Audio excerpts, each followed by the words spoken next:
السلام علیکم، میرا نام ہے سونیا حسین اور ابھی بہت ہی افسوسناک واقعے کی مجھے خبر ملی ہے کہ حمیرہ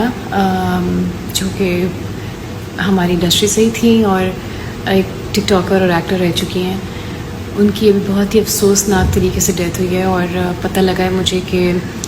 ان کے اہل خانہ جو ہیں وہ ان کی باڈی ایکسیپٹ کرنے کو تیار نہیں ہے اور نہ وہ آ رہے ہیں اور نہ ان کو دفنایا جا رہے ہیں. I am literally so shocked right now اور مجھے سمجھ نہیں آ رہا کہ میں اس واقعے کے اوپر کس طرح سے رسپونڈ کروں. میں نے اپنے کلیگ ہمارے ہیں ظاہر رحمت اللہ صاحب، ان کے انٹرنیٹ پہ، ان کے انسٹاگرام پہ میں نے آ کے یہ خبر دیکھی اور کوئی انفارمیشن ہے لیکن کسی کے پاس بھی اس طرح کی کوئی زیادہ انفارمیشن نہیں ہے سوائے اس کے کہ چھیپا میں ان کی ڈیڈ باڈی ہے. میں پوچھنا چاہتی ہوں، مطلب بطور انسان میں پوچھنا چاہتی ہوں کہ ایسی کیا حق تلافی ہو گئی ہے آپ لوگوں کی کہ آپ لوگ اس کی آخری رسومات طے کرنے کو تیار نہیں ہیں. ماں باپ سے میں پوچھنا چاہتی ہوں، مطلب خدا نہ کرے اللہ تعالیٰ کسی کو بے اولاد رکھے، خدا نہ کرے کہ اللہ تعالیٰ کسی کو یتیم کرے یا کسی کے پیچھے وارث نہ ہو کہ وہ ان کو پوچھے تو سمجھ آتے کہ چلو لاوارث ہیں. ماں باپ کے ہوتے ہوئے ایک ڈیڈ باڈی رکھی ہوئی ہے جس کو دفنایا نہیں جا رہا، میرے سمجھ سے باہر ہے یہ بات. اینی وے میں بس یہ ویڈیو بنانے کا مقصد کسی کو لیکچر دینا نہیں ہے، ویڈیو بنانے کا مقصد صرف یہ ہے کہ اگر خدا نہ خواستہ اگلے ایک دن میں کوئی نہیں آتا اس ڈیڈ باڈی کو ایکسیپٹ کرنے کے لیے یا ان کے اہل خانہ سے کوئی آنے کو تیار نہیں ہے، تو میں بطور انسان، میں بطور مسلمان، وہ میری بہن ہے اور میں کہوں گی کہ مجھے یہ رسپانسبلٹی دی جائے اور مجھے یہ حق دیا جائے کہ میں ان کی آخری رسومات ادا کر سکوں. کل کو خدا نہ خواستہ ہم میں سے، مجھ میں سے، آپ میں سے کوئی بھی اس جگہ پر ہو سکتا ہے، تو ہم اس طرح سے لاوارث مہینے کے لیے نہ پڑے ہوں.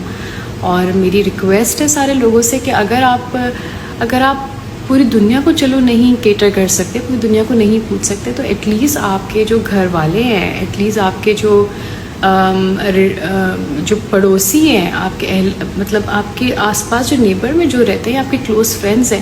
آپ ان سے کم حال احوال تو پوچھیں، ان کے ساتھ کم سے کم ان ٹچ تو رہیں، پوچھیں تو صحیح کہ کچھ چاہیے نہیں چاہیے، کوئی ضرورت ہے یا کوئی بیمار ہو. یار یہ ان کا حق ہے اور یہ ہمارا فرض ہے، ایک انسان ہونے کے ناطے یہ ہم سب کا فرض ہے. نماز، روزہ، حج، زکوٰۃ،